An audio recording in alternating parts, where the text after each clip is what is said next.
This week, the Breath of the Wild 2 trailer finally released and we got to see some gameplay of this long awaited game. The trailer has already been broken down a lot and analysed by many people. In the trailer itself, we have already seen what appears to be 4 areas that could possibly hold a dungeon inside, or be the interior of a dungeon itself. I'll attempt to predict some aspects of these dungeons, including theming and possible dungeon items that can be found inside. I'll also have a look at other areas in Breath of the Wild that could hold a dungeon that we haven't seen in the trailer. Anyway, if you end up enjoying this video, I would appreciate it a lot if you end up leaving a like and subscribing. Doing that will help the channel a lot. The first possible dungeon we see in this trailer is a large structure in the sky.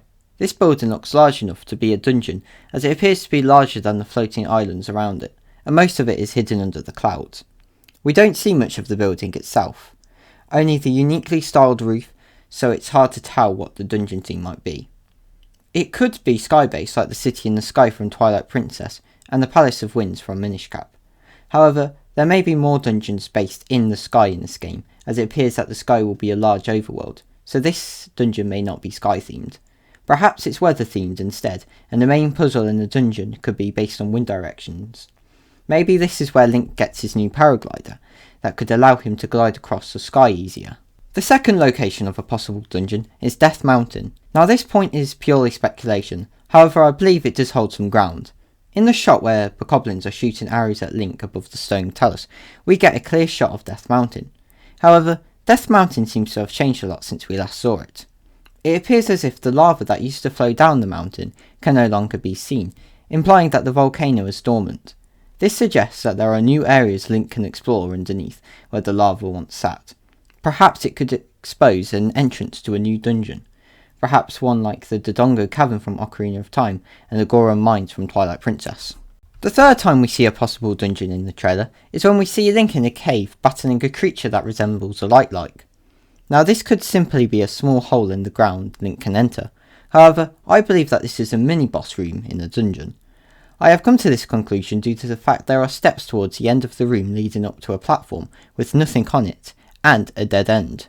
This resembles mini-boss rooms in past 3D games, where when Link defeats the mini-boss, the chest appears on top of a platform towards the back of the room. The chest will either contain the dungeon item or a boss key. Now, for where this dungeon could be, I do have a suggestion.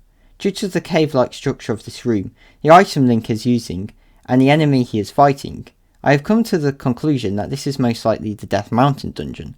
Firstly, Link is seen using a flamethrower item that is in the shape of a dragon head. Perhaps this is the dungeon item, and Link is fighting this mini-boss to obtain the boss key. Secondly, the room itself looks like it is a part of a cave, so it could be a dungeon similar to Dodongo's Cavern, which itself is on Death Mountain. And finally, Link is most likely fighting a light-like, which is a creature seen all over Hyrule. However, it appeared in Death Mountain in the past, so possibly it finally reappears here. However, this creature may not be a light-like. Instead, it could be something like a lever, so this point may not be as convincing. Finally, we have the final location of a dungeon possibly seen in the trailer, Hyrule Castle. However, I believe it may have changed a lot in the sequel after Ganondorf takes over.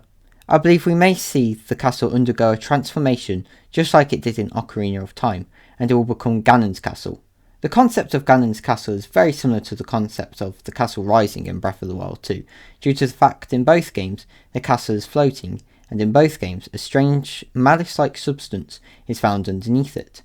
Hopefully they will end up changing the final dungeon of the game by a significant amount, as I would not want to be traversing through the same dungeon yet again in Breath of the Wild sequel.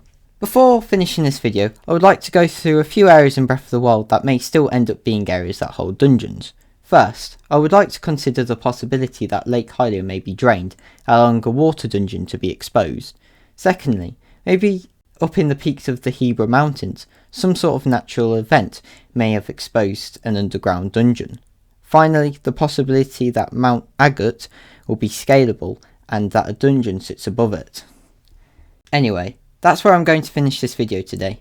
Remember to leave a like and subscribe if you end up enjoying this video. Doing that will tell me that you enjoyed this video, and it will let me know that I should carry on making content like this. Thanks for watching, goodbye.